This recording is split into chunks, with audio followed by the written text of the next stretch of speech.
toutes et à tous. Merci infiniment d'être ici à nouveau avec nous dans cette belle école d'été. On l'a vécu hier. Moi, personnellement, je suis éblouie par l'enthousiasme de tous nos participants et participantes et par la dynamique aussi qu'on a au sein de notre équipe même de coordination.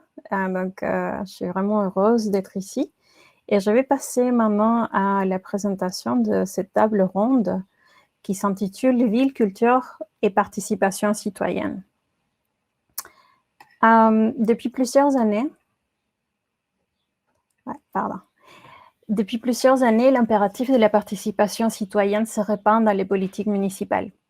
Intégrer les citoyens au processus décisionnel des institutions est alors un objectif dans les politiques d'aménagement du territoire, de sécurité publique, de l'environnement, entre autres. Les domaines culturels s'imposent également comme un terrain de participation citoyenne, et ce, plus particulièrement depuis la conception de la culture comme l'un des piliers du développement durable.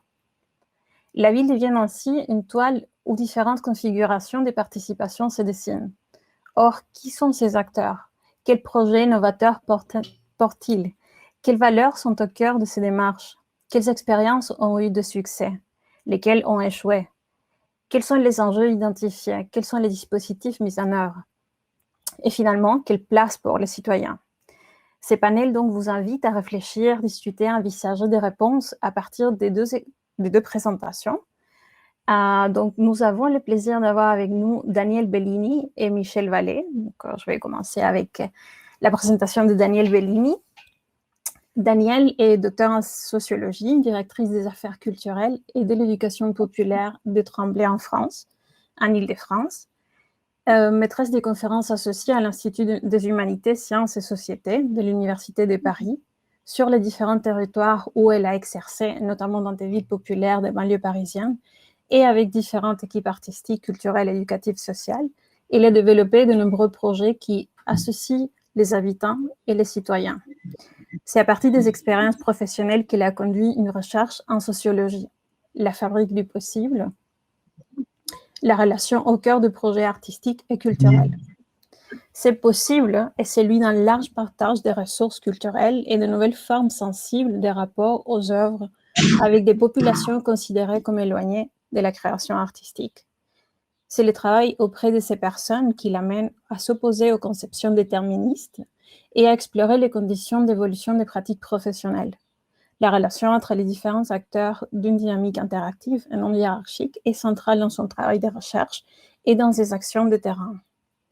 Donc, Daniel va nous présenter aujourd'hui Bains des forêts, histoire d'une consultation citoyenne, où la ville de Tremblay en France réaménage son parc urbain en bois de 11 hectares situé au cœur de la ville, c'est-à-dire au cœur des quartiers populaires. Cet aménagement fut l'occasion de concertations avec les habitants. Le maire de cette ville a ensuite souhaité que les parcs accueillent une œuvre artistique pérenne. Un comité d'habitants s'est constitué sur la base du volontariat et dans une dynamique de recherche, d'échange, de découverte artistique. Il a proposé à la municipalité plusieurs projets, dont celui de Tadashi Kawamata, qui fut retenu. Les fruits de cette dynamique spécifique avec les habitants, déclinés en plusieurs étapes, seront présentés. Donc, merci beaucoup, Daniel, d'être ici avec nous. Donc, je te laisse présenter. Alors, juste pour donner quelques précisions, hein, donc il s'agit donc d'une expérience, d'un projet qui s'est conduit donc à Tremblay en France. Donc Tremblay est une ville de région parisienne qui est plutôt au nord de Paris. Hein, c'est une ville de 38 000 habitants qui est située dans le département de Seine-Saint-Denis. Donc c'est un département qui est très stigmatisé, qui est situé au nord de Paris. C'est une région, voilà, c'est le département quand même le plus pauvre qui est qualifié hein, comme le plus pauvre de France, c'est-à-dire celui où il y a des habitants, des populations qui ont des niveaux socio-économiques bas. Il y a un fort taux de chômage, notamment chez les jeunes. Il y a plus de 50% de jeunes adultes qui sont au chômage. Il y a plus de 40% dans les familles de pères ou beaucoup plus, mais de femmes isolées. Voilà, mais c'est aussi un territoire qui a beaucoup de richesses, hein, enfin, une région de France qui a beaucoup de richesses parce que c'est le département qui accueille Roissy, l'aéroport Charles de Gaulle, qui accueille aussi des centres commerciaux, et puis il y a de gros projets en ce moment, d'importants projets de réseau, de transport en commun. Et c'est aussi un département qui va bientôt accueillir les Jeux Olympiques en 2024. Voilà. Donc ça, on peut dire que c'est une richesse, on va dire, structurelle, économique, mais il y a aussi une grande richesse dans ce département qui tient à la composition justement des habitants, puisque c'est un département qui accueille des populations d'immigration de beaucoup de nationalités différentes. Il y a des villes qui ont, comme Aubervilliers par exemple, plus de 120 origines différentes. Et la ville dans laquelle je travaille comporte aussi, accueille aussi plusieurs populations d'origines différentes. Voilà. Alors, comme Gabriel expliquait tout à l'heure, donc la ville a donc dans son centre-ville un parc urbain, donc un bois de 11 hectares, hein, un petit bois pour nous, voilà, quelque chose de bien plus petit que les grands espaces forestiers que vous connaissez au Québec. Bon, voilà, c'est un petit bois qui était assez à l'abandon, où il y avait un peu des problèmes de sécurité, qui était peu fréquenté. Et ce sont donc des habitants qui ont demandé aux élus de faire un travail pour aménager ce bois. Donc, il y a eu plusieurs mois de concertation pour l'aménagement du bois. Et finalement, donc les habitants ont été partie prenante du projet, donc de l'aménagement de ce bois. Et une fois qu'il était pratiquement terminé, on était vraiment à quelques mois de l'inauguration, le maire a souhaité qu'un artiste, une œuvre pérenne, soit présentée, soit accueillie dans ce bois. Donc, le maire avait invité donc un certain nombre de chefs de service à travailler sur la question. Et puis, en fait, nous avons proposé au maire de continuer à travailler avec les habitants. Et donc, on a créé un espace de concertation avec des habitants qui étaient, eux, au départ, donc très, très motivés par leur bois, par leur petit parc urbain. Mais qui n'étaient pas des spécialistes du tout de l'art contemporain, de travailler avec des artistes. Donc, on a mis en place un certain nombre de réunions avec eux. On leur a présenté aussi, donc j'ai fait appel à des experts. Et là, pour ce projet, j'ai beaucoup travaillé aussi avec d'autres services municipaux, c'est-à-dire qu'il n'y avait pas uniquement la dimension culturelle, mais mes collègues des autres services municipaux ont également travaillé avec moi dans ce projet. Donc, voilà, donc on a eu un premier temps de présentation. Hein, donc, j'ai travaillé avec un expert de l'art dans l'espace public qui a présenté donc une panoplie d'artistes qui créent des œuvres dans l'espace public et notamment dans les bois et dans des espaces naturels. Et voilà. Et ensuite, on a eu un certain nombre de réunions où les habitants ont choisi un panel d'artistes. Et ensuite, les habitants ont aussi travaillé avec nous sur le cahier des charges. Un cahier des charges qu'on avait appelé, pour que ce soit plus joli, un cahier des désirs et des possibles. Voilà, donc où les habitants ont défini ce qu'ils attendaient de cette œuvre artistique. Donc, les grandes lignes étaient une œuvre qui soit pérenne. C'était aussi le choix de Monsieur le maire. Une œuvre aussi qui respecte les enjeux du développement durable et le respect, donc notamment le respect de l'environnement. Une œuvre qui puisse aussi être à l'abri d'éventuels saccages. Voilà les grandes lignes de ce cahier des charges. Voilà, donc ce cahier des charges a été envoyé à une quinzaine d'artistes qui avaient été présélectionnés par les habitants. Et un certain nombre d'artistes ont répondu.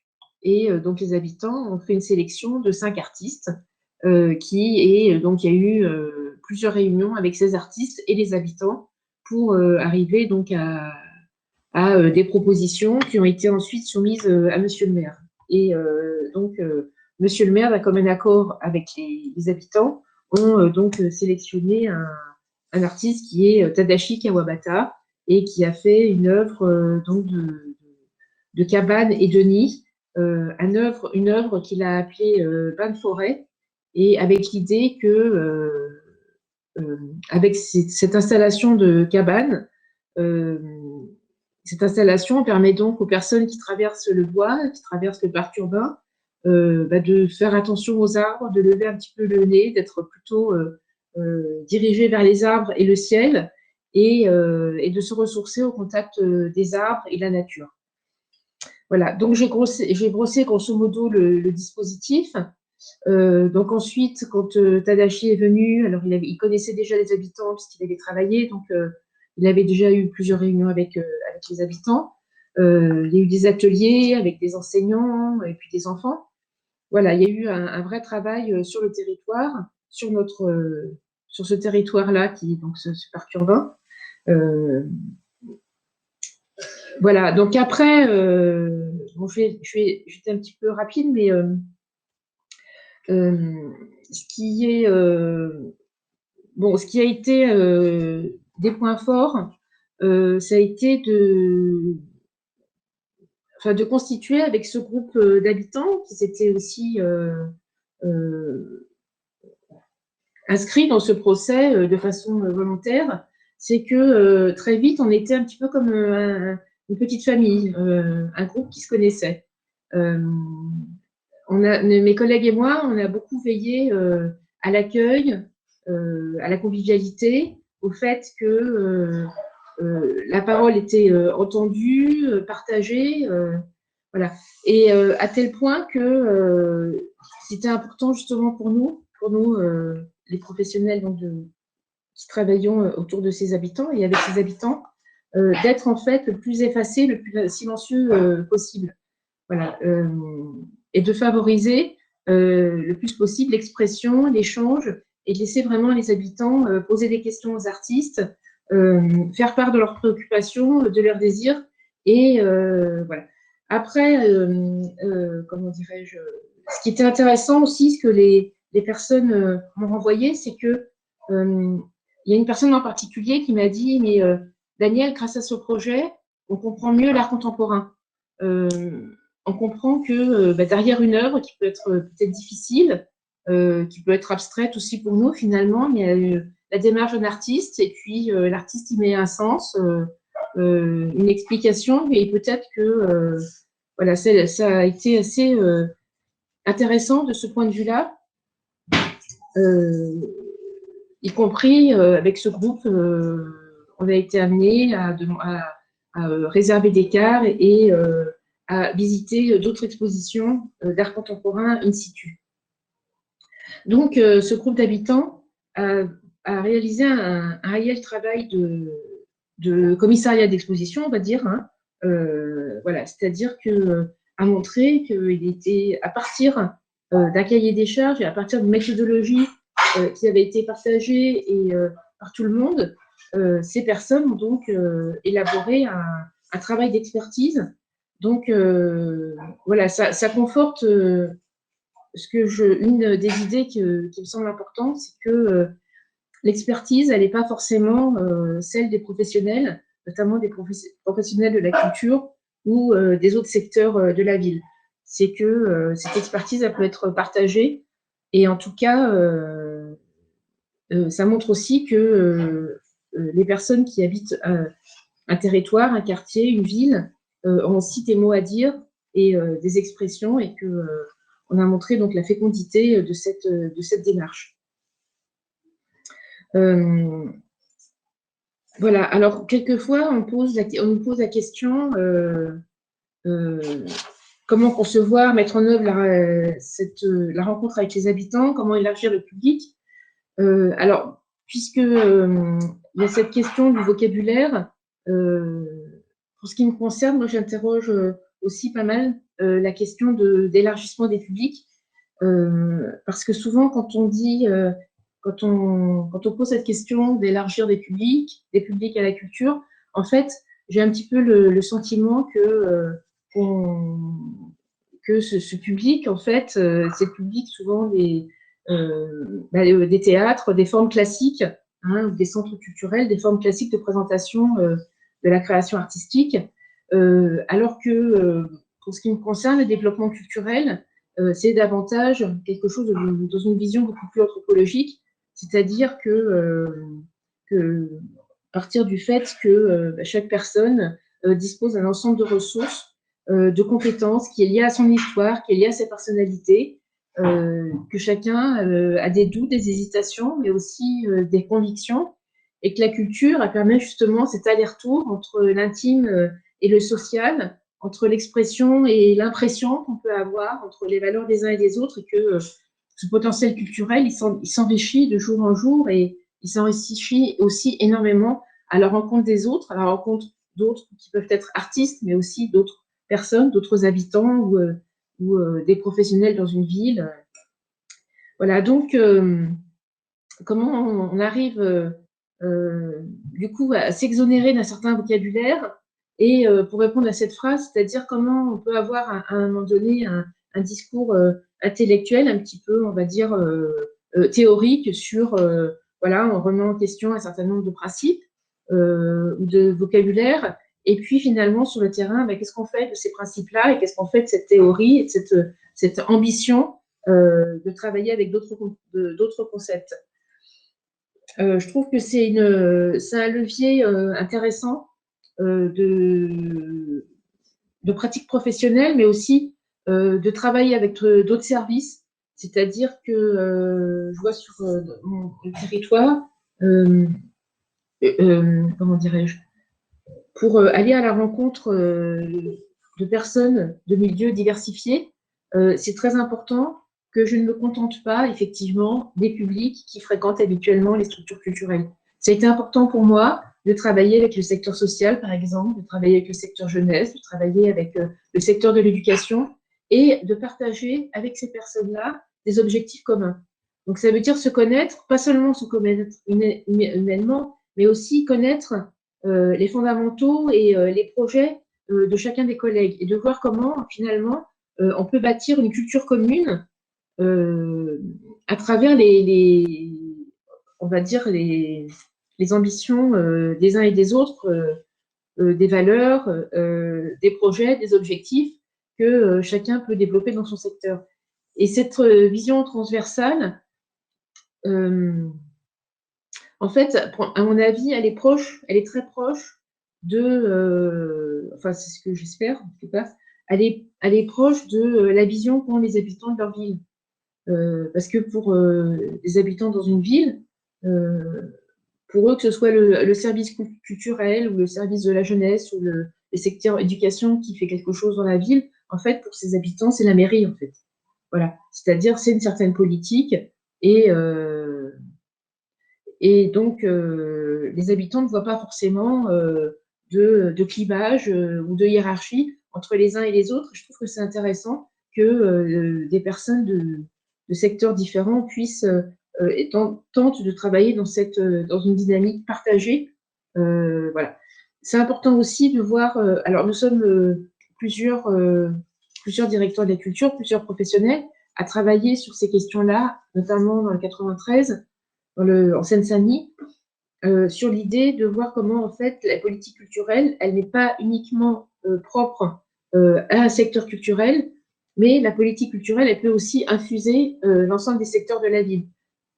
Par exemple, la question de l'aménagement du territoire, de l'urbanisme, voilà, c'est-à-dire comment on peut s'approprier et comment chaque secteur peut s'approprier ce secteur de la culture et les questions culturelles et pas seulement dans une logique d'expertise ou de clivage, hein, qui existe quand même assez souvent. Donc, je pense que c'est intéressant aussi et que faut que je m'arrête peut-être, j'entends des bip là. Je continue, je n'ai pas regardé ma montre. Gabriella, je continue ou pas? Encore 3 minutes, il n'y a pas de souci. J'ai encore un moment ou pas? Je ne sais pas. Oui, 3 minutes. Tu as encore 3 minutes? 3 minutes. Qu'est-ce que Donc, les enseignements qu'on peut en tirer, c'est que ce qui me semble très important, pour moi, c'est toute la question de la relation, en fait. Voilà, c'est ce que je mets au centre, c'est-à-dire qu'on peut très bien, comme disait l'intervenant tout à l'heure qui a ouvert cet après-midi, on peut parler de public, de co-construction, de territoire, d'espace public. Y compris, on peut être d'accord sur des termes, on va dire qu'on va se mettre d'accord sur une politique, mais ensuite, ce qui va être important, c'est comment on va la mettre en œuvre, comment on va être réellement, profondément à l'écoute et comment on va être aussi en capacité de rebondir et d'être en relation avec les habitants. Et comment on va créer une dynamique justement relationnelle avec, avec les habitants, avec les collègues, avec les élus, avec les partenaires, et, dans une perspective donc, de partage, d'écoute, d'horizontalité, et qui est bien en contrario d'une image qui était quand même très classique hein, de la culture et de l'art, notamment de la création artistique, qui arrivait en surplomb. Hein, vous voyez, la co-construction, ça peut être une équipe qui, à un moment donné, dit voilà, je vais co-construire avec les habitants un projet culturel et je vais amener un artiste qui va, vous allez voir, c'est un très beau projet artistique. Et finalement, ce projet artistique, il émane d'un artiste ou de moi, mais il correspond à une vision que je peux avoir du territoire, mais pas forcément, il ne va pas forcément venir du terrain. Et je trouve que c'est très important que nous, les médiateurs, on soit à l'écoute du terrain et que c'est le terrain qui nous renvoie en fait sur des désirs, sur des possibles, sur des envies de travailler, et que on puisse ensuite, dans un second temps, interpeller des artistes et des projets artistiques en réponse, en regard, en adéquation avec cette demande du territoire, avec ces relations qu'on peut tisser bon, j'ai parlé d'habitants, mais là aussi, ce serait quelque chose qu'on peut aussi interroger, parce que les personnes qui sont sur un territoire, c'est pas forcément des gens qui y habitent, il y a aussi des gens qui passent, des gens qui travaillent, des gens qui traversent le territoire. Voilà. Donc, je parle d'habitants, même si dans ma tête, c'est plus que ceux qui habitent la ville, parce qu'ils peuvent habiter la ville de façon parce qu'ils sont installés, ils ont un appartement ou une maison dans cette ville, mais ils peuvent aussi l'habiter du temps de travail, par exemple, parce qu'ils ont un commerce. Donc, je dis habitant pour ne pas dire public, parce que public est connoté le public des structures voilà, classiques, culturelles et artistiques. Voilà. Et alors, peut-être la dernière fois, c'est-à-dire que est-ce qu'il y a des échecs? Est-ce que à certains moments, il y a aussi, on peut parler de. Et puis, alors, j'ai juste envie de terminer avec cette phrase que je tire à chez Shakespeare. Ils ont échoué parce qu'ils n'ont pas commencé par le rêve. Voilà. Et peut-être que la première chose, vraiment, la première étape du projet, c'est le rêve. Ça, c'est Einstein aussi qui le disait. La première étape du projet, c'est le rêve.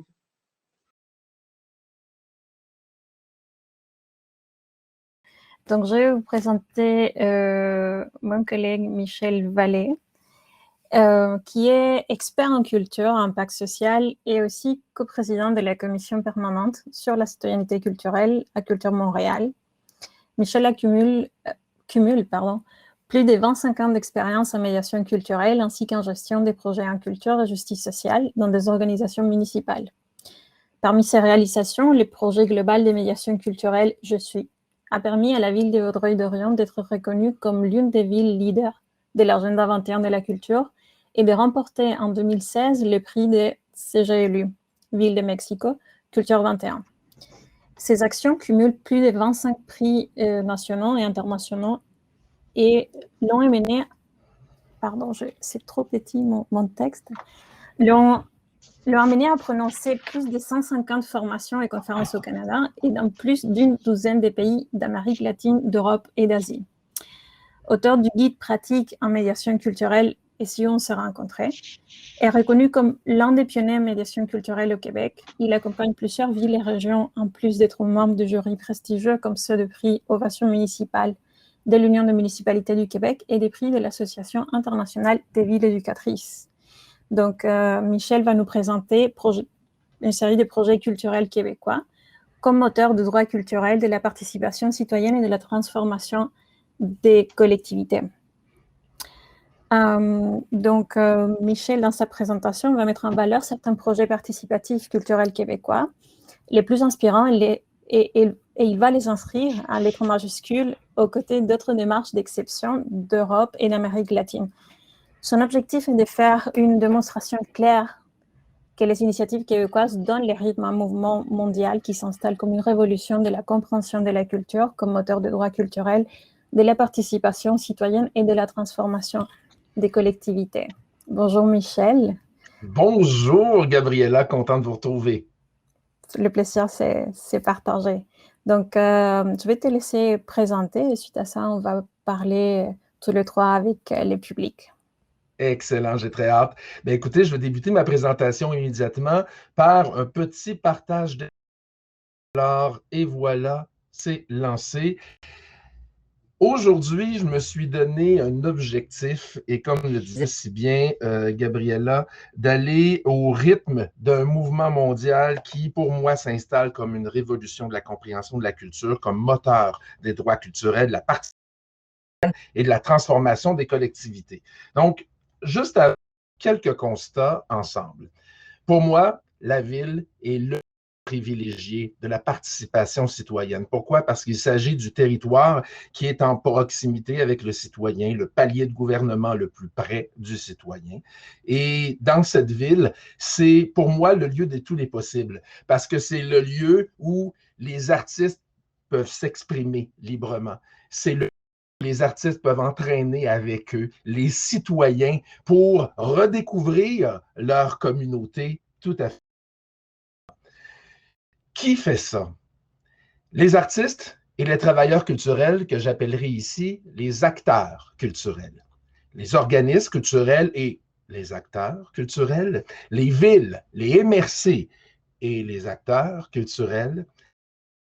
Vous savez, avant c'était beaucoup les bibliothécaires, les responsables des dossiers culturels dans les villes. Aujourd'hui, c'est aussi les élus dans les municipalités et, vous me voyez venir, les acteurs culturels. Finalement, le plus important et le pourquoi on est ici aujourd'hui, c'est des citoyens en bout de ligne.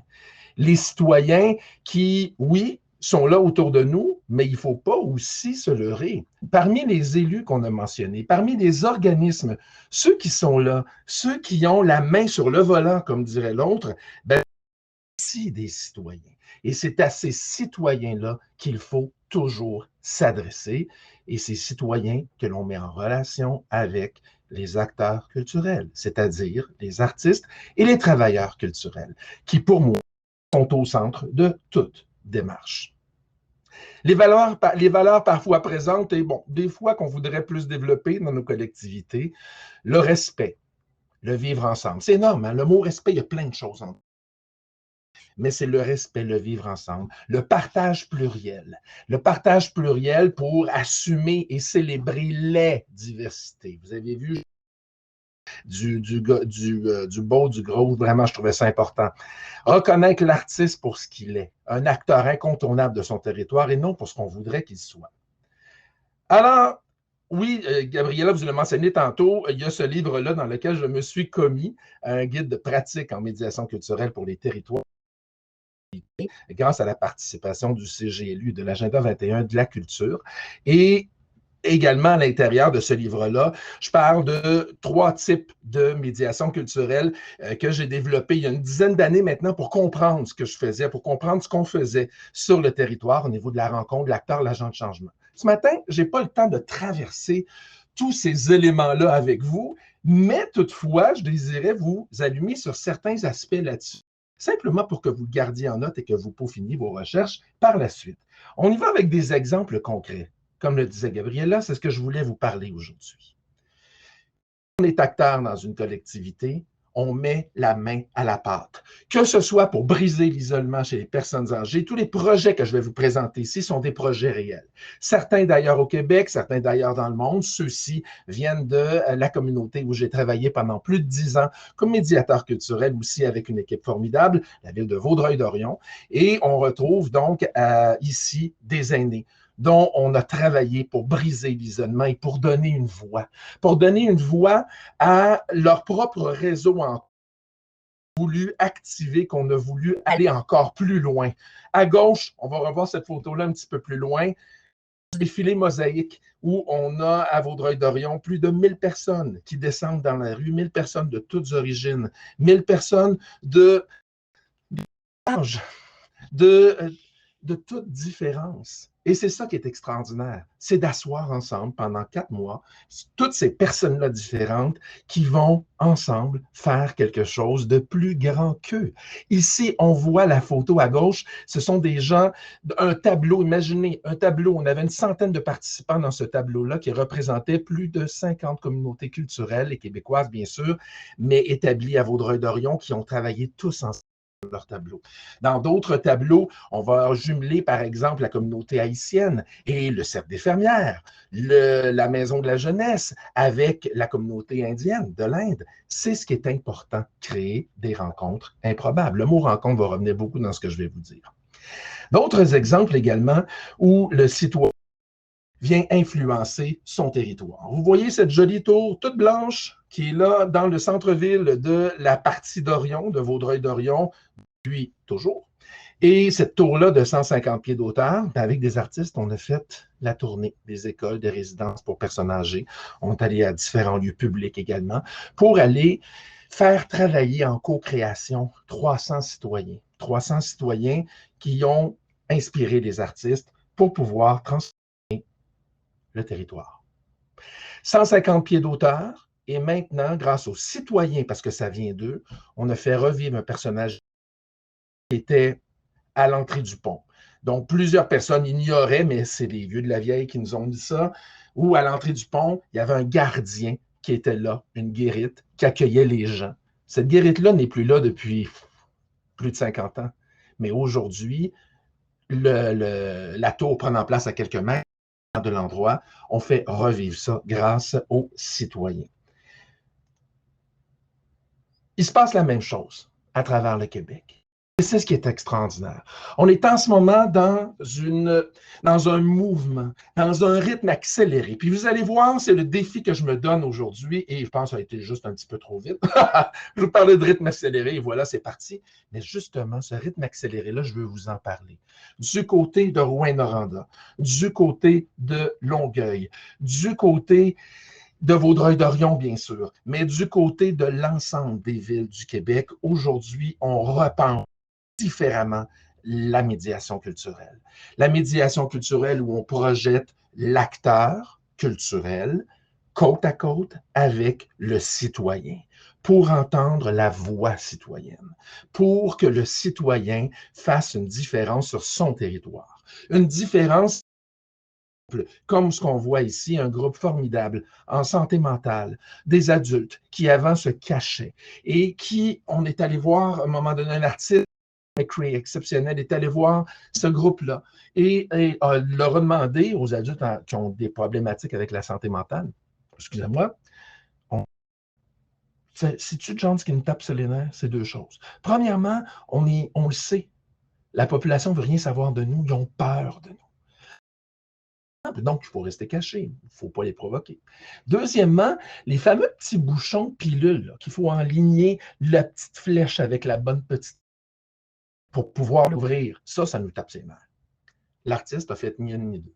Par les médias sociaux, en 2 ans, il a réussi à récolter plus de 25 000 bouchons de toute grosseur et de toute couleur. Les gens venaient les porter directement à l'atelier du groupe Arc-en-Ciel. Et là, compte pour la population. Les gens ne se balancent pas, non. Et ils ont réalisé, vous avez le petit scoop parce que ça a été trop vite tantôt, mais la voici. Des œuvres comme celle-là. Pour garder une mémoire. La mémoire également qui est conservée dans des œuvres comme celle-là, ce qu'on voit présentement avec les artistes du bonheur, des adultes en déficience intellectuelle qui rencontraient des citoyens pendant 7 ans, à tous les jours, des CA de chambre de commerce, des gens de la communauté qui allaient travailler avec eux et des artistes en place. Et oups, on n'allait pas travailler avec Monica, l'artiste qui était en place en résidence. C'était les adultes qui vivent avec une déficience intellectuelle, qui leur montrait quoi faire, qui leur montrait comment faire de la céramique, faire du dessin, qui avaient en possession le savoir de l'action culturelle à poser. Ça change complètement les choses. Et ça projette le citoyen au cœur de sa communauté. Comme ici, où on a un projet extrêmement émotif qui a marqué le rythme de la médiation culturelle d'Orion. Ce rythme-là a été marqué par un projet qui s'appelait Pour remonter jusqu'au soleil. Pour remonter jusqu'au soleil, c'est 23 parents endeuillés par le deuil périnatal, par un enfant décédé trop tôt à la naissance ou à la fin de la grossesse. Et souvent, ces gens-là devaient être confrontés avec les familles qui les entouraient et leur disaient « Mon Dieu, t'es jeune, tu vas en avoir un autre, ou tu ne l'as même pas connu, regarde, tu vas en faire un autre, ça va être réglé. » Mais ça ne se passe pas de même, le deuil. Là. Et ces parents-là ont accepté de travailler avec des artistes comme Madeleine Turgeon, Patrick Pichard, comme Patrick Roson, pour pouvoir monter une œuvre, sculpture, où je me souviens, et des textes également publics. Je ne peux pas vous tracer au complet le projet, c'est trop immense, mais à un moment donné, quand on a parlé de l'œuvre en mosaïque, un des parents a dit « Ouais, mais Michel, Pierre Carnet de l'artiste, mais Madeleine, moi, mon enfant, c'est pas un ange, c'est pas un papillon, c'est un enfant qui est décédé, puis je l'attends toujours. » Ce geste-là est devenu ça. Dans le milieu, le cœur et le bébé qui attend et qui est toujours là. À travers le monde, sont donnés sur, par exemple, l'Observatoire de médiation culturelle qu'on a du côté de Montréal. Désolé pour le petit pépin technique avec le PowerPoint qui s'emballe. Donc, je vous le dirai tantôt, on vous redonne le lien tantôt pour l'Observatoire l'OBS des bonnes pratiques de l'agenda 21 de la culture, sur lequel vous avez des centaines et des centaines d'exemples, comme, et à tout seigneur, tout honneur, la Ville de Montréal, qui a été parmi ceux qui ont permis à la médiation culturelle d'être ce qu'elle est aujourd'hui, par une connaissance, une reconnaissance, un appui tangible et des formations. Il y a des gens comme ça qui ont permis d'être rendus là où on est aujourd'hui. Laissez-moi vous dire, je fais de la médiation culturelle depuis près de 20 ans. À l'époque, je n'appelais même pas ça de la médiation culturelle parce que je ne savais pas ce que c'était. Puis c'est des gens comme la Ville qui nous ont amenés dans cette connaissance-là de ce qu'est la médiation culturelle. Même chose du côté de Trois-Rivières, où on a ici un projet exceptionnel, Changer le monde, une œuvre à la fois. Ce projet-là, exceptionnel, de Avière et de Richard, est présenté au Musée Pop de Trois-Rivières à chaque année, et ce sont des élèves partout sur le territoire trifluvien qui changent le monde, une œuvre à la fois. Des projets que je vous invite à aller explorer par le Google tantôt, mais également par l'Observatoire dont je vous parlais tantôt. Dès que vous avez le petit logo en haut, là, avec la croix colorée, c'est que ça fait partie de l'Observatoire de l'agenda 21 de la culture. À travers le monde, nécessairement de médiation culturelle, mais à travers le monde, on l'a fait. On permet aux citoyens d'avoir une voix. Torres Vedras au Portugal, un projet où des aînés racontent leurs histoires à des auteurs qui tracent les grandes lignes. Ces auteurs-là, ces écrivains, s'en vont dans les écoles, s'en vont dans des groupes d'enfants et aident les enfants à prendre en charge l'écriture d'un livre, d'une personne âgée. Et l'enfant écrit, dessine. Par la suite, tout ça devient des pièces de théâtre, des expositions et des rencontres entre les enfants et les aînés à partir de leur mémoire racontée. À Torres Vedras, au Portugal, l'éducation autour de la ville a comme fondation les aînés. Je pense que c'est concret, on n'a pas besoin d'en dire plus. Chihuahua au Mexique. Dans une partie de Chihuahua, la criminalité faisait rage. Mexique, c'est pas facile, c'est pas évident. Dans ce quartier, une trentaine d'œuvres, de fresques comme celle-là ont été faites sur les murs des maisons, sur les murs des bâtiments privés Les gens en sont tellement fiers. Ils l'ont fait avec des artistes. C'est eux qui ont décidé ce qu'il allait avoir dessus. Puis ce qu'ils ont fait aussi, maintenant que tout ça est fait, ils sont à l'extérieur, fiers, comme des pans, pour présenter leur œuvre et présenter leur quartier dont ils sont maintenant tellement fiers. Chihuahua, au Mexique. Family Car, des adultes en déficience intellectuelle qui font du cirque plusieurs fois par semaine et qui, le tout culmine par un grand spectacle annuel de cirque. Est-ce que j'ai besoin d'en dire plus? Je vous invite à creuser ces informations. Entre autres, les dernières que je viens de vous donner se trouvent sur le site de l'Association internationale des villes éducatrices et de ses prix qui viennent aux 2 ans, donc dans lesquels on retrouve ces projets-là ici. Au Québec, si on a pu en faire autant, c'est grâce à des organisations et à des partenaires comme Execo, comme Culture pour tous, qui a permis à la médiation culturelle d'être connue et reconnue. À l'OMEC, par lequel nous sommes rassemblés aussi aujourd'hui, et de l'ensemble des universités, des chercheurs associés à différentes instances qui sont rassemblés autour pour simplement aller plus loin. Et bien entendu, le petit dernier, mais non le moindre, je suis tellement impressionné par tout ce qui se fait au développement des médiateurs, médiatrices culturelles du Québec, entre autres avec une charte qui s'en vient très bientôt. Se concentrer sur la relation rencontre avec des artistes, avec des acteurs culturels qui sont aussi des citoyens, qui rencontrent d'autres citoyens.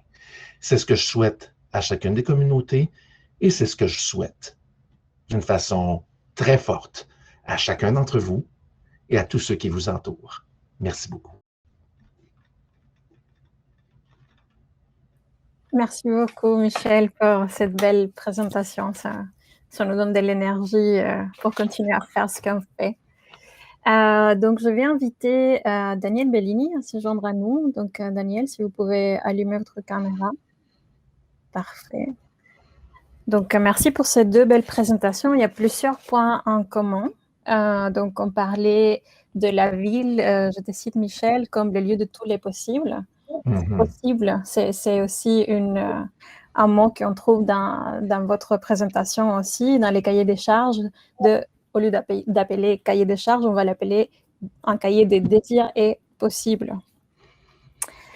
Donc, on va passer aux questions du public qui s'affichent dans les chats.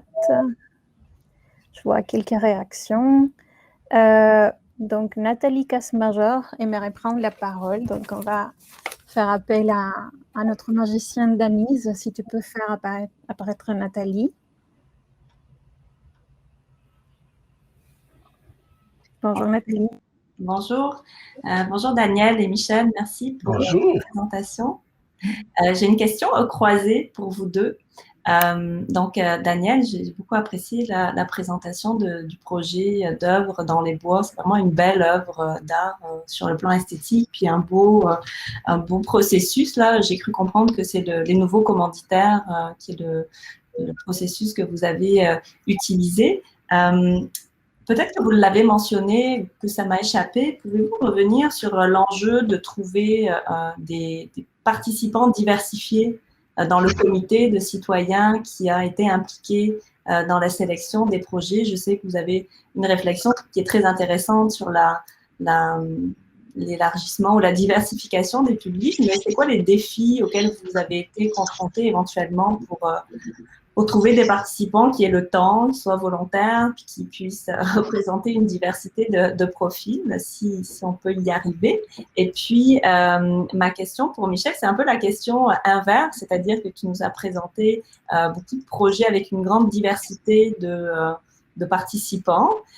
Puis je me demandais comment on jongle avec l'enjeu de produire des œuvres qui ont une qualité esthétique qui pourrait être marquante. Comment est-ce qu'on travaille avec ce double défi des participants, puis en même temps d'essayer de produire des œuvres qui peuvent aller aussi au-delà en cas de créer une émotion esthétique qui soit durable dans le champ d'histoire de l'art aussi, comment travailler avec des artistes professionnels qui poussent l'expérimentation artistique assez loin. Voilà, merci. Allez-y, Daniel, je vous laisse la première réponse. Oui. Merci, Michel. Je vais essayer d'être brève. En fait, ce collectif d'habitants, de citoyens, qui a travaillé sur la sélection d'un artiste pour le parc urbain, ce collectif s'est constitué à la suite déjà d'un temps important de concertation sur l'aménagement du parc urbain. Donc, il y avait déjà un collectif qui existait, qui était très très large, et le premier collectif sur l'aménagement, il avait été constitué beaucoup par des collectifs de conseils de quartier. Je ne sais pas si ça, je pense que ça existe aussi au Québec. Et en fait, il faut dire aussi qu'à Tremblay en France, c'est une ville où il y a énormément de rencontres avec les habitants et aussi énormément d'appels à sollicitation pour des projets. Donc, voilà, c'est pas quelque chose où on a du mal à trouver du monde parce que c'est presque une habitude, quoi. C'est-à-dire que voilà, c'est dans la politique de la ville. Donc ensuite, il s'est trouvé que le collectif de personnes qui s'étaient inscrites pour travailler avec nous, il s'est trouvé qu'il y avait des hommes et des femmes et il y avait des représentants de chaque quartier. Alors, c'est vrai que pour ce projet-là, on aurait aimé aussi avoir la participation de personnes, de jeunes aussi, hein, de jeunes parce qu'il y a des jeunes qui occupent cet espace parc urbain, peut-être de façon différente que des personnes plus âgés. Donc, on avait là des retraités. Enfin, on avait de tous âges à partir quand même de 35-40 ans. Hein. On avait quand même beaucoup de parents, de personnes à la retraite, des anciens enseignants, et puis des personnes. Il y avait un monsieur qui était au chômage depuis un petit moment, et du coup, qui marche beaucoup dans la ville. Et du coup, comme on connaissait ce monsieur parce qu'on voyait marcher, on l'a sollicité. Il était très timide au début. Il a dit, mais moi, je suis pas capable, je connais pas les artistes. On lui a dit, ben non, vous connaissez pas les artistes, vous connaissez la ville, et que vous marchez beaucoup, vous avez sûrement votre mot à dire, et ça a été quelqu'un de formidable dans la concertation. Voilà. Donc, on peut pas dire, moi, je peux pas dire que je sois très satisfaite de ce groupe-là. J'aurais aimé qu'il y ait peut-être aussi des enfants, voilà. On n'a pas réussi, parce qu'en fait, ce qui est compliqué, c'est que c'est toujours la même chose. C'est-à-dire, on ne peut pas forcer des gens à venir travailler, à venir en consultation. C'est-à-dire que les jeunes, on avait ce format-là, il a fallu qu'on puisse travailler différemment avec les jeunes et avec les enfants. Donc, pour travailler avec les enfants, on a été passé plutôt par les enseignants et les écoles qui étaient proches du parc urbain, et on a travaillé de toute façon avec les enfants. Et puis, avec les jeunes, on est parti de groupes de jeunes qui travaillent, qui font des ateliers de street art, d'art urbain. Et avec eux, on a eu des ateliers, on leur a parlé du projet. Ils n'ont pas vraiment participé à la concertation parce qu'ils ne voulaient pas. Voilà. Donc, en fait, c'est toujours pareil. C'est-à-dire que c'est le rêve au départ de travailler sur un groupe très large. Et puis après, il y a la réalité du terrain. Et puis, voilà. Donc après, il faut inventer des formes, quoi, hein. Et ce que je voulais dire, c'est que c'est pas tout à fait. On s'est posé la question à un moment donné. On n'a pas tout à fait travaillé dans le même dispositif que les nouveaux commanditaires et le dispositif qui est mis en place par la Fondation de France. Parce qu'il y a une dimension qui nous gêne un petit peu dans les nouveaux commanditaires, c'est qu'il y a quelqu'un de la DRAC et qu'en fait, on travaille à partir d'artistes. Il y a quelqu'un de la DRAC qui valide, en fait, qui valide le choix ou qui valide les choix. Et c'est pas ce qu'on souhaitait. On voulait vraiment qu'au centre, on ait ben voilà, l'homme qui marche, en fait. C'est-à-dire qu'on voulait qu'au centre, ce soit la relation et pas l'expertise de quelqu'un qui vient à l'extérieur, qui vient de Paris et voilà, qui vient présenter des choses qui n'étaient pas forcément en lien avec la vie. Voilà. Je ne sais pas si j'ai répondu à la question complètement. Très bien. Je vais continuer, Gabriela, ça te convient? Sure. Ouais, ouais. Excellent. Moi, je vais tricher dans cette question croisée. Je vais commencer par répondre à la question que Daniel vient de répondre aussi. Ça m'interpelle aussi beaucoup au niveau des défis de la participation diversifiée. Vous savez, il y a 2 stratégies qu'on a mis rapidement en place dans ma pratique. La première stratégie est de travailler avec des groupes existants qu'on fait rencontrer ensemble en créant des rencontres improbables. Je l'ai mentionné un peu tantôt dans ma présentation, travailler avec des dames des cercles de fermières dont la moyenne d'âge est assez âgée et dont des fois eux-mêmes voient les changements sociaux avec un peu d'appréhension et de les faire travailler, par exemple, la communauté haïtienne. Ça a été formidable. De faire travailler des jeunes avec la communauté indienne. C'était formidable. Faire travailler des aînés avec de jeunes enfants qui s'écrivent des lettres et qui se rencontrent pour pouvoir travailler une œuvre d'art, pouvoir exprimer ce qu'ils ont échangé ensemble pendant les mois passés. Pour moi, cet élément-là de groupe existant a été une stratégie gagnante et payante au niveau du nombre et de la diversification des groupes. Également, s'adresser aux humains derrière toujours les gens. Ne pas les prendre comme des groupes ou des représentants de groupes. S'adresser aux humains avant tout. Et tout le monde a un frère, une soeur, un grand-parent, un voisin, une personne possiblement qui vit avec un handicap dans son entourage et s'adresser à l'humain derrière la personne, derrière le partenaire aussi qui fait partie des citoyens qui profitent des actions de médiation culturelle. Un partenaire n'est pas qu'un partenaire. Un commanditaire n'est pas qu'un commanditaire. Il est aussi un humain avant tout. Donc, cet élément-là a toujours été très important pour moi. Puis finalement, l'enjeu du défi de la qualité esthétique et de la durabilité de tout ça, c'est un enjeu qu'on a abordé dès le départ. Les premières années, on s'est rapidement poser beaucoup de questions sur les matériaux durables, sur l'investissement à y apporter, sur l'appui à encadrer, à donner aux artistes pour qu'il y ait le meilleur encadrement, le meilleur terreau possible pour travailler. Donc, c'est beaucoup là-dessus qu'on a travaillé pour accompagner les artistes à développer des stratégies. Et une des stratégies qu'on a rapidement mis en place de notre côté, et c'est venu naturellement, c'est la stratégie que j'appellerais de la mosaïque. C'est-à-dire, les gens font des petites pièces qui leur ressemblent avec les messages à passer et ça fait partie d'un tout, d'une grande œuvre par la suite. La stratégie de la mosaïque permet d'avoir des œuvres magnifiques à la hauteur du développement de l'artiste que l'artiste veut et que le citoyen s'y reconnaisse parce que sa partie est dedans. Cette stratégie-là est une des stratégies que les artistes autour de moi ont employées et qui a été très payante. On l'a utilisé au niveau humain également. Quand je vous parlais du défilé mosaïque, on appelait justement mosaïque. Tantôt, on a défilé. Pourquoi? Parce que ça constituait le mosaïque humaine. Et l'autre stratégie aussi, c'est la stratégie de l'éducation. De pouvoir, je vous donne un exemple très concret. Concours d'écriture de contes à l'école secondaire avec des conteurs professionnels qui se promènent de classe en classe et on fait une compétition d'écriture de contes que le jeune va devoir livrer devant sa classe, la classe va voter, il va devoir livrer devant l'école par la suite. Bien, c'est devenu un concours de menterie. Et le jeune devait apprendre à écrire la menterie selon la technique du conte. Mais il était abordé sur la menterie. Alors, c'est rare qu'on dit aux jeunes, youpi, bravo, tu es un excellent menteur et tu gagnes le roi des menteurs de l'école.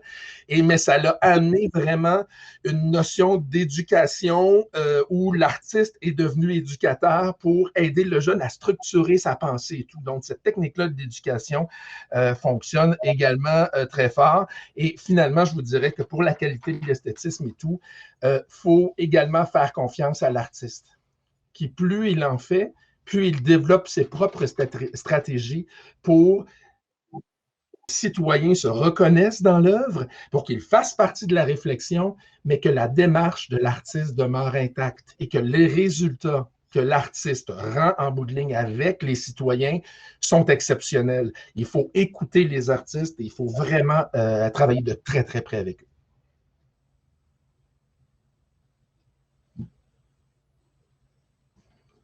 Merci Michel et Daniel pour ces réponses. Donc, on a une question de Marcel et ensuite aussi, il y a une question de Claire et Salim.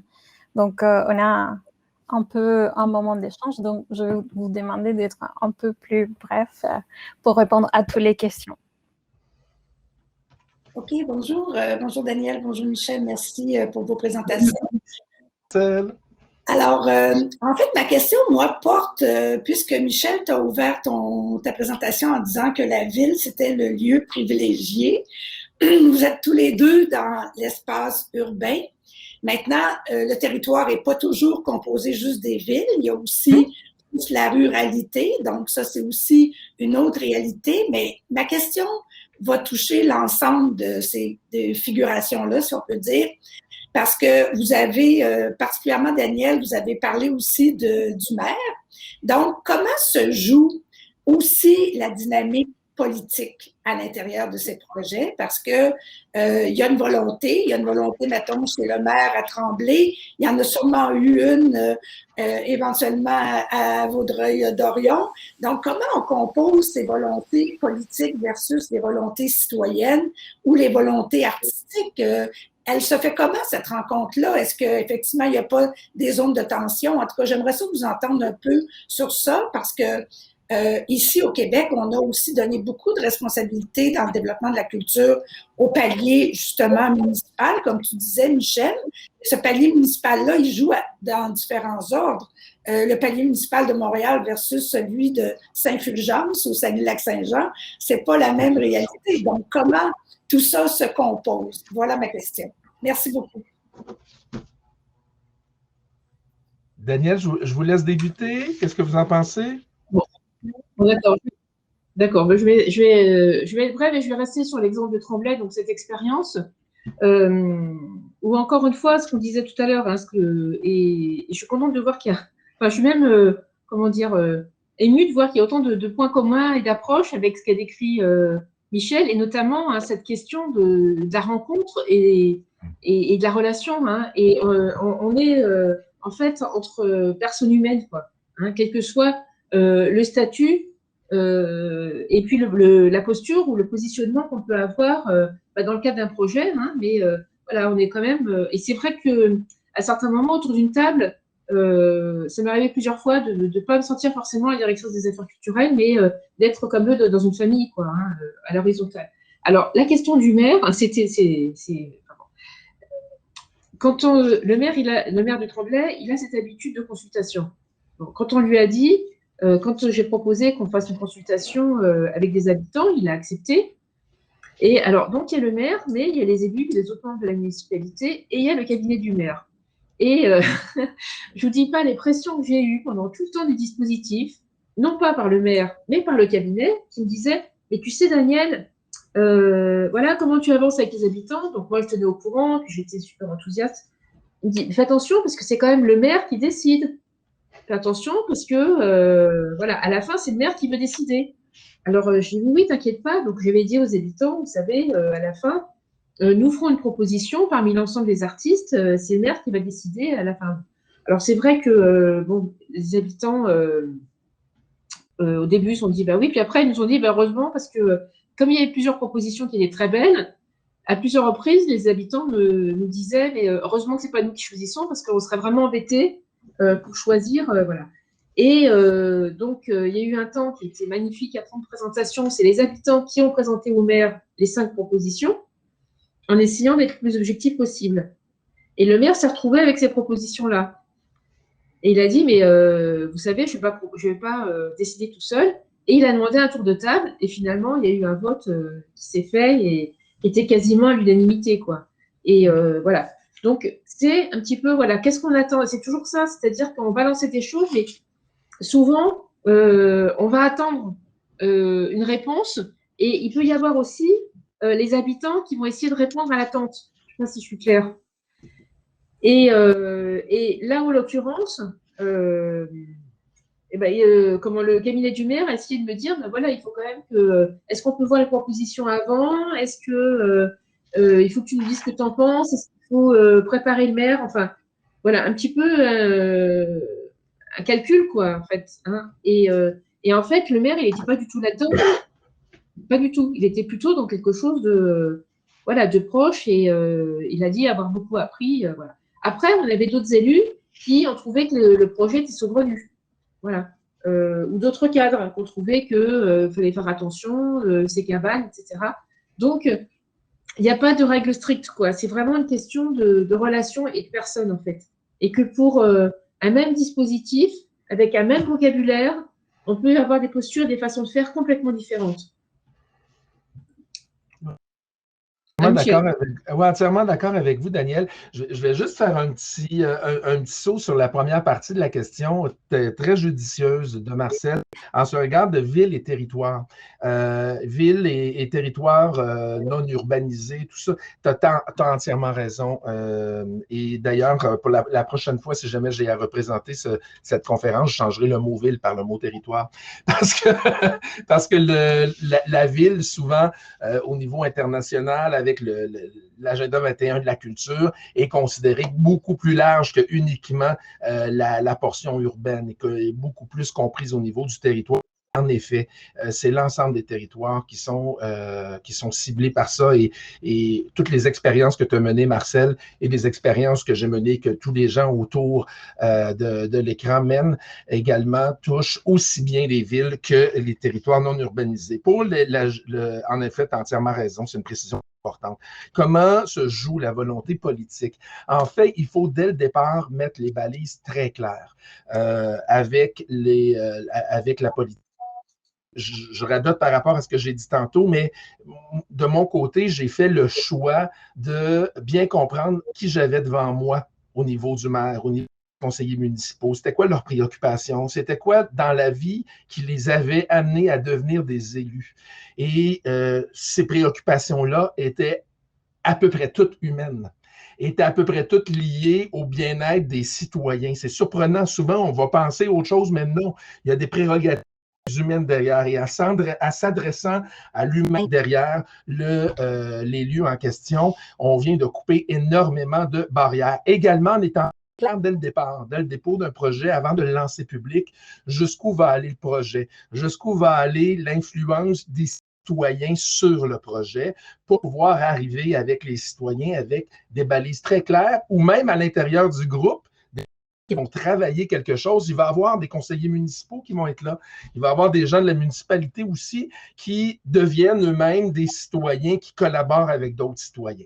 Et donc, cette stratégie-là, chez nous, a toujours très bien été. Dans les projets que j'ai initiés, ça s'est toujours très bien passé. Et les moments où les élus auraient voulu avoir beaucoup plus d'emprise sur le résultat final. Tantôt, je vous ai présenté la tour d'eau. La question s'est posée. Et finalement, avec les citoyens, a tellement été bien menée et les idées sorties par les citoyens bien amenées également avec les artistes que quand les élus ont vu ça, ils n'ont fait qu'applaudir le choix des citoyens et ce que les citoyens ont amené. Donc, ce n'est pas toujours évident, mais il faut prendre étape par étape et s'assurer d'être clair en tout temps dans la démarche avec les élus et s'adresser aux élus, non pas avec la peur d'être refusés parce qu'ils sont des élus et détiennent un certain pouvoir, mais en s'adressant directement à l'humain derrière eux, c'est-à-dire est-ce qu'ils ont des préoccupations par rapport à leurs petits-enfants, par rapport à leurs grands-parents, par rapport à ça, en parlant de ces préoccupations que ça fonctionne. Merci pour ces réponses. Donc, on avait aussi une question de Salim. Donc, je t'invite à poser ta question et ensuite Claire. Oui. Bonjour et merci à vous pour ces présentations. J'aimerais vous poser une question, Daniel. J'aimerais rebondir sur des notions qu'on vient d'aborder, notamment la DRAC, la municipalité et aussi la notion de territoire.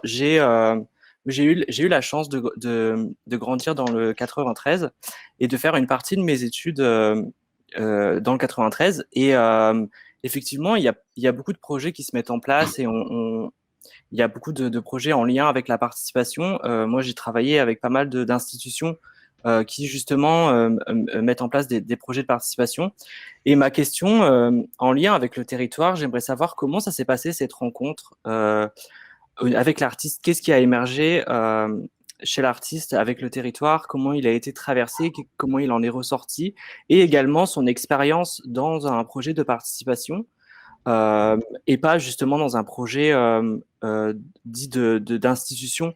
Il me semble que c'est un artiste qui expose pas mal aussi à Paris en institution. Du coup, je voulais savoir comment ça s'est passé pour l'artiste. Alors,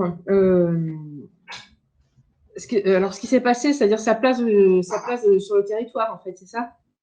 Enfin, sa place avec nous.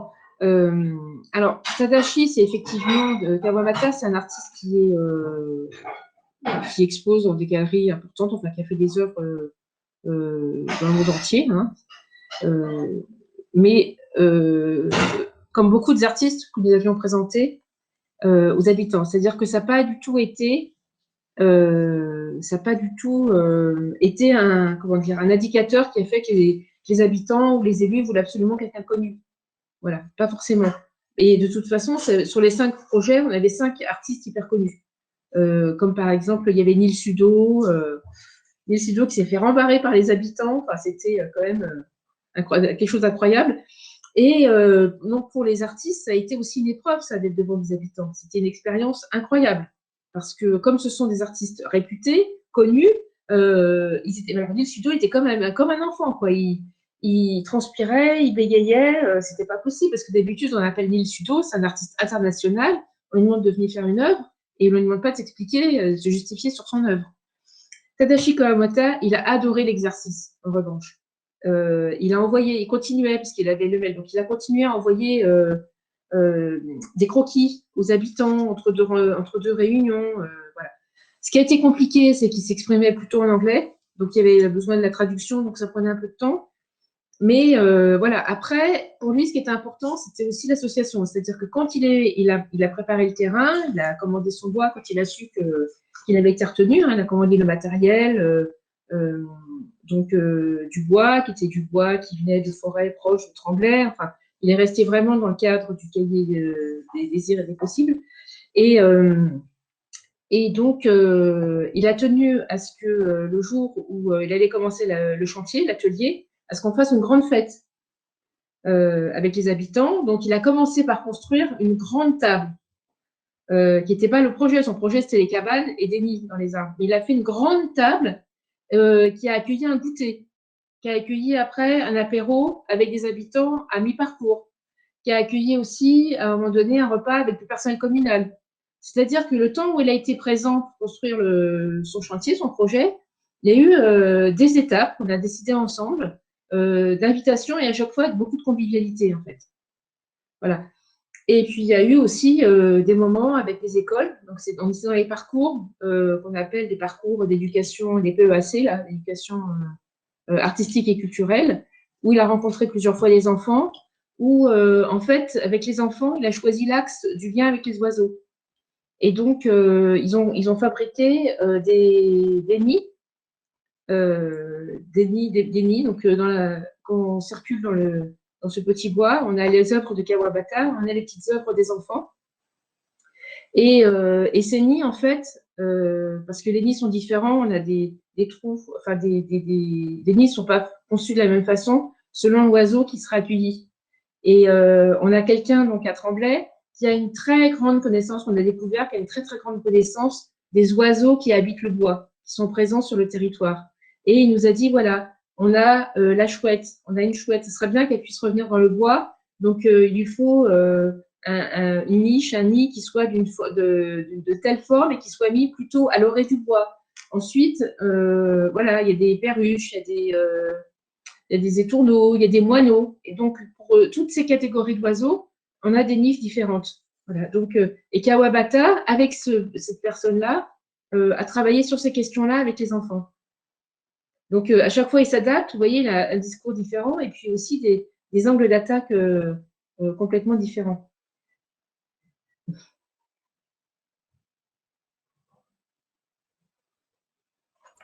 Claire, merci de cette réponse, Daniel. Oups. Claire, je t'invite à poser ta question aussi en ouvrant ton micro. Oui, bonjour. Merci. Là, Il y a eu des morceaux de réponses là, à travers les explications que vous avez eues, mais bon, je vais quand même poser ma question.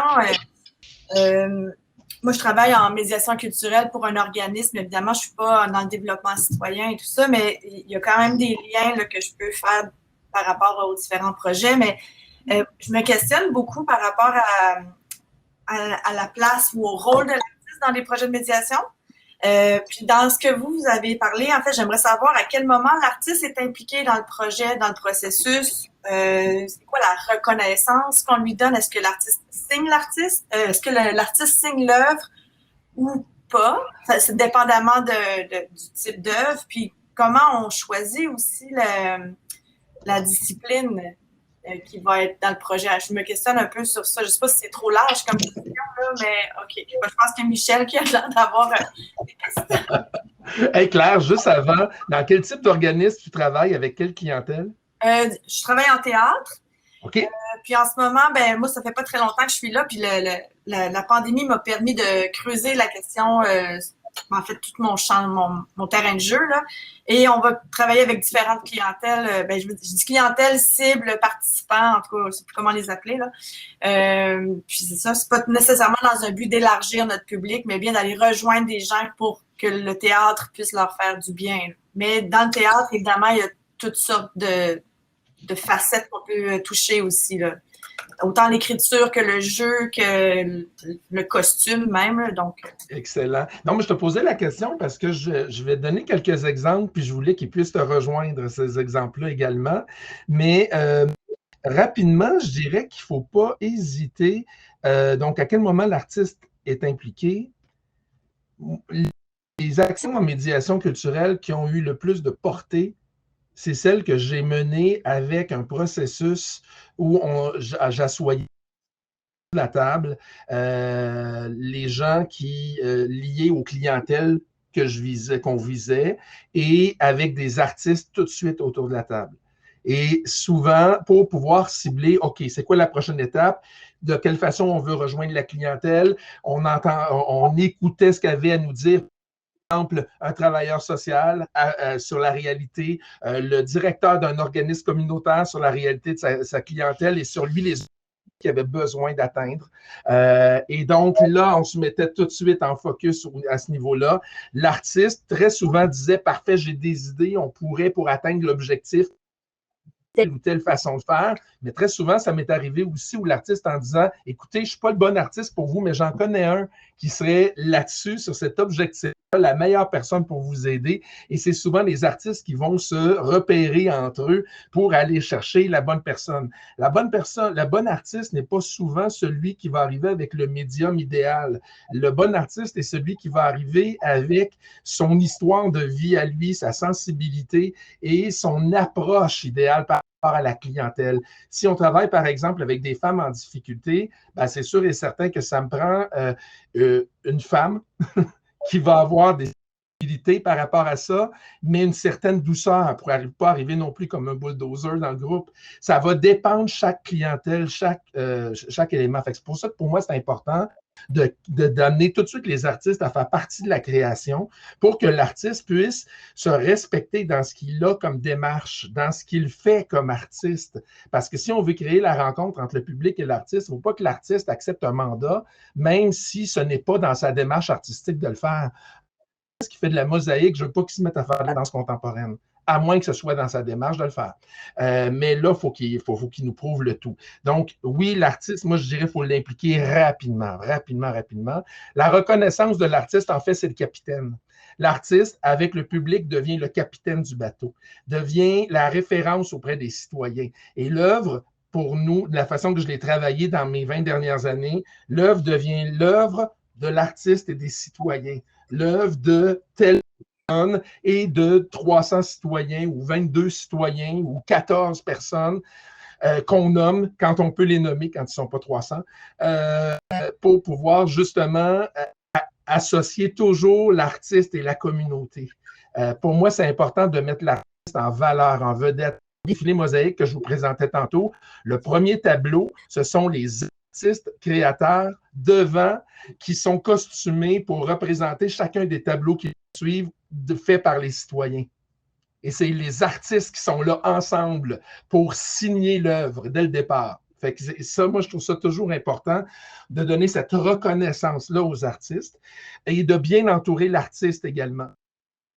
Filet de sécurité. Si on travaille avec des clientèles fragilisées, l'artiste ne doit pas être seul. Il doit travailler avec des travailleurs sociaux. Il doit travailler avec des gens qui connaissent les clientèles. Et ainsi, ça devient un projet de groupe et tout le monde s'approprie la démarche. Ils sont assis.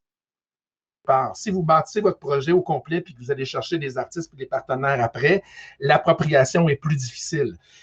Donc, c'est une démarche à l'aveugle un peu plus déstabilisante, mais vraiment, vraiment, vraiment importante. Fait que je dirais là-dessus, c'est vraiment ça qui est important. Puis, pour les citoyens, je vais juste faire un petit clin d'œil à Salim tantôt. Pour les citoyens, ce qui est important, c'est d'aller s'asseoir avec les gens, de prendre le temps de prendre le thé dans les familles pour connaître les gens avec qui on va travailler, de prendre le temps de créer cette proximité-là, de ne pas toujours traiter les gens en groupe, mais d'y aller vraiment le leader de ce groupe-là. Apprenez-le à le connaître, apprenez c'est qui ces gens autour de lui, puis vous allez pouvoir plus adapter vos éléments également. Désolé pour la longue réponse. Daniel, est-ce que vous voulez rebondir sur cette question-là?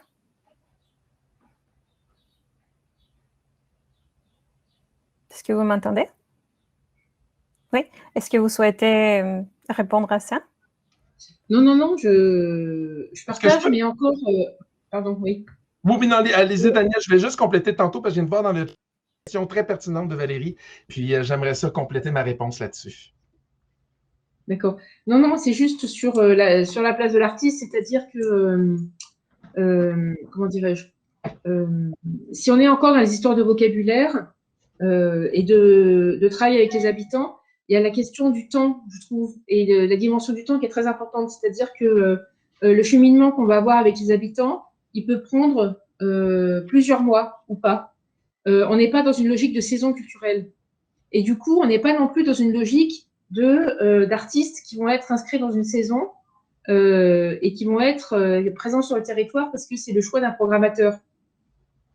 C'est une autre façon, encore une fois, de travailler. C'est-à-dire que l'artiste, il va être issu, comme le dit Michel, d'une rencontre d'humain à humain et que, en effet, moi, dans les projets que j'ai pu développer avec mes équipes, les artistes que nous avons invités, c'est des artistes qu'on a pensé aux artistes en réponse à un projet qui avait été mis en place, qui avait été sollicité ou avec lequel on avait rêvé avec des habitants. C'est-à-dire qu'en fait, l'artiste, il vient, voilà, il va venir, il va être choisi avec ou sans les habitants, mais en fonction du projet.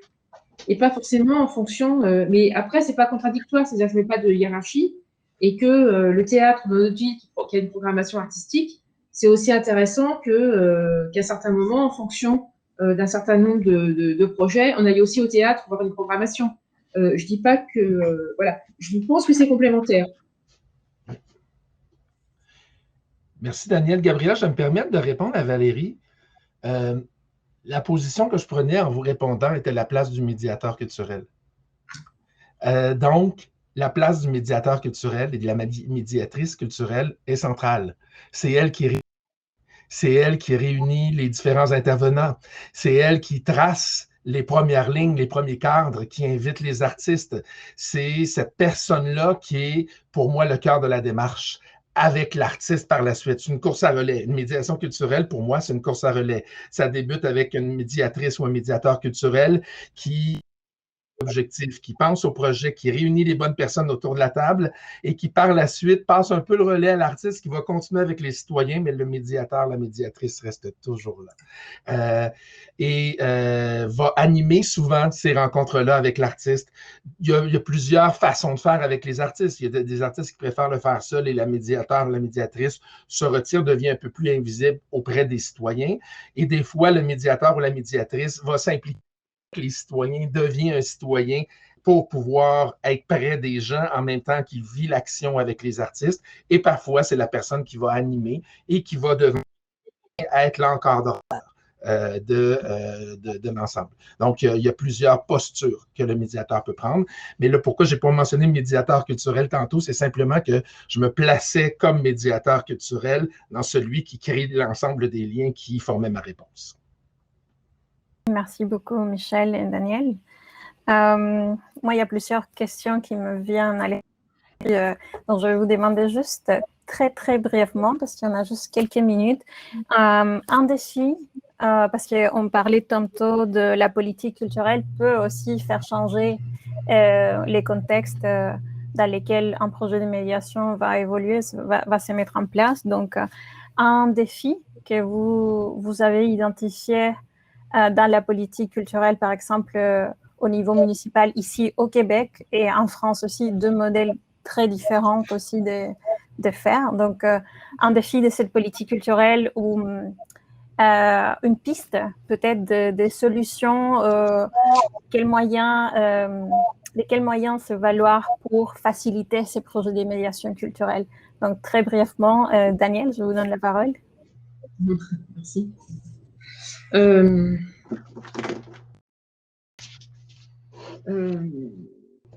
C'est compliqué parce qu'il y a plein de choses qui me viennent, alors je vais essayer d'être rapide. Moi, je pense que le défi, c'est effectivement de mettre, de chercher les. Il n'y a pas de recette. Il n'y a pas de recette parce qu'il y a des façons de faire, en fait. Voilà. À partir de valeurs et à partir de valeurs qui ont été partagées, c'est un groupe de travail qui travaille ensemble avec les habitants, avec des professionnels différents. C'est que dès le départ, on soit mis d'accord sur la finalité, sur les modalités, etc. Et après, l'idée, c'est que le médiateur ou la médiatrice, dans le travail qu'il va faire, c'est tenter le plus possible d'être dans le plus d'horizontalité possible, hein, dans le plus d'écoute, et je vais presque dire d'écoute active, et presque de respecter le plus grand silence possible, quoi, pour être vraiment en empathie, en écoute et en lien avec les habitants, et pas forcément avec ce qu'on attend qu'ils disent ou ce qu'on aimerait bien qu'ils nous apportent, quoi, hein. Mais voilà. Et voilà, pour vraiment essayer de rompre et de s'exonérer avec les pratiques surplombantes, verticales, voilà, du médiateur qui a les bonnes solutions, de l'artiste qui vient ouvrir un monde merveilleux. Voilà, ce qui va être merveilleux, ça va être la rencontre. Merci Daniel. Michel? Oui, le défi pour moi, pour les politiques culturelles, d'abord, c'est d'avoir le vrai portrait. Quand on fait une politique culturelle, pour avoir le vrai portrait de ce qu'il y a sur notre territoire, il faut asseoir et rassembler les bonnes personnes à faire partie de cette réflexion-là pour la politique culturelle. Il faut pouvoir aller chercher les gens qui sont capteurs des et qui vont être en mesure de bien les identifier. Mais plus que ça, on va avoir besoin de rassembler les citoyens également. Le défaut des politiques culturelles, c'est souvent quand on lance des appels pour faire des consultations publiques autour des politiques culturelles, on se ramasse avec les convaincus et on se ramasse uniquement avec les directeurs d'organismes, avec les bénévoles hyper impliqués dans tel musée ou telle maison historique. Et le citoyen, lui, avec notre compréhension aujourd'hui de la culture qui n'est pas uniquement institutionnelle, mais qui est aussi près des citoyens, bien, cette portion-là est difficile à aller chercher. Alors moi, ma suggestion, puis je commence à l'appliquer déjà dans des politiques culturelles que je chapeaute ou que j'écris, pourquoi ne pas utiliser la médiation culturelle comme premier moyen de consultation publique? Pourquoi la médiation culturelle ne pourrait pas être appliquée aussi pour politique culturelle et aller chercher le pouls de la population. Oser aller chercher des citoyens hors cadre habituel de la culture, les asseoir et les faire travailler ensemble, non pas en consultation publique standard ou classique, mais vraiment en médiation culturelle, c'est-à-dire ce que tous les gens rassemblés ici à l'école d'été font le mieux dans la vie. Merci beaucoup. Je vu qu'on avait une toute petite dernière question. Donc, on a encore 3 minutes. Je suis désolée d'être si demandante, mais c'est très riche tout ce que vous dites. Donc, Léna, je t'invite à poser ta question. Oui, bonjour. J'aimerais savoir, pardon, je m'entends en écho. Pour le moment, on a beaucoup parlé de médiation culturelle dans le contexte de création, de co-création de nouvelles choses. Et puis, c'est sûr que ça me passionne de penser le rôle des citoyens et citoyennes là-dedans. Mais j'ai peut-être une vision un peu vieux jeu parce que j'ai commencé comme guide dans un musée. Donc, pour moi, il y a aussi le rôle de la médiation dans valoriser l'existant. Et du coup, je me demande, quand il ne s'agit pas de comme la création, mais de la valorisation de l'existant, comment vous voyez la médiation culturelle quand ce sont dans la valorisation peut-être de l'art, du patrimoine? Je pense qu'il y a beaucoup de choses, beaucoup d'angles où on peut aborder cette question. Question très ouverte. Merci Léna. Michel, veux-tu commencer? Oui, bien sûr, merci beaucoup. Léna, c'est une excellente question. Tantôt, quand je parlais des différents types de médiation culturelle, j'ai placé à l'intérieur, entre autres, de ça, la rencontre. Pour moi, qui est important, je n'ai pas eu le temps de détailler tantôt les types, mais ce que vous parlez, Léna, est essentiel également, mais les ficelles que vous avez pour pouvoir également bonifier, amener votre réflexion ailleurs, c'est peut-être de voir, OK, le groupe avec lequel vous parlez présentement, quelles sont ses préoccupations, dans quel environnement ce groupe-là est-il, pour que vous puissiez utiliser des références qui vont lui être évidentes. Et c'est donc cette médiation-là qui est plus de la rencontre entre une œuvre et le citoyen ou entre une façon de faire et le citoyen, va coller directement à sa réalité. Chaque personne a besoin d'entendre parler de pouvoir rattacher ce qu'il entend à ses propres histoires personnelles, à ses propres éléments qui viennent le toucher, à ses passions et tout. Et donc ça peut être un élément. Peut-être le faites-vous déjà d'une façon instinctive ou d'une façon apprise, mais je pense que c'est la meilleure façon dans ce type de médiation culturelle-là d'aller atteindre la cible à tout coup. Daniel, est-ce que vous voulez répondre?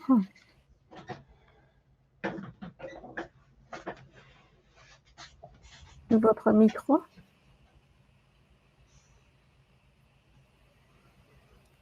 Oui, je partage vraiment ce que dit Michel, c'est-à-dire que c'est une rencontre d'histoire, quoi. Et on est chacun aussi porteur de patrimoine, donc de patrimoine et de souvenirs.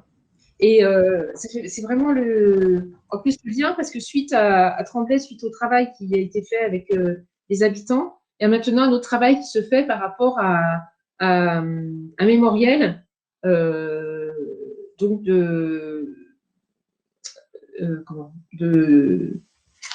par rapport comment on appelle ça, aux sculptures qui commémorent la mémoire de conflits passés, notamment des dernières guerres, mais aussi de conflits internationaux. Et en fait, le travail il va reposer sur, effectivement, on va parler du souvenir et ce que représentent aussi ces souvenirs-là pour les participants, pour les habitants qui vont travailler là-dessus. Donc on est voilà sur des mémoires communes et aussi d'essayer de comprendre à travers son histoire, aussi peut-être de découvrir, mais pas seulement de commémorer, mais aussi de donner des éléments de compréhension, voilà, et puis aussi de perspective, quoi, et d'espoir. Là en particulier, c'est sur des conflits, donc sur comment construire la paix aujourd'hui, par exemple, hein. Et pas rester juste à des questions de passé et patrimoniaux, mais bien de mise en perspective. Merci beaucoup.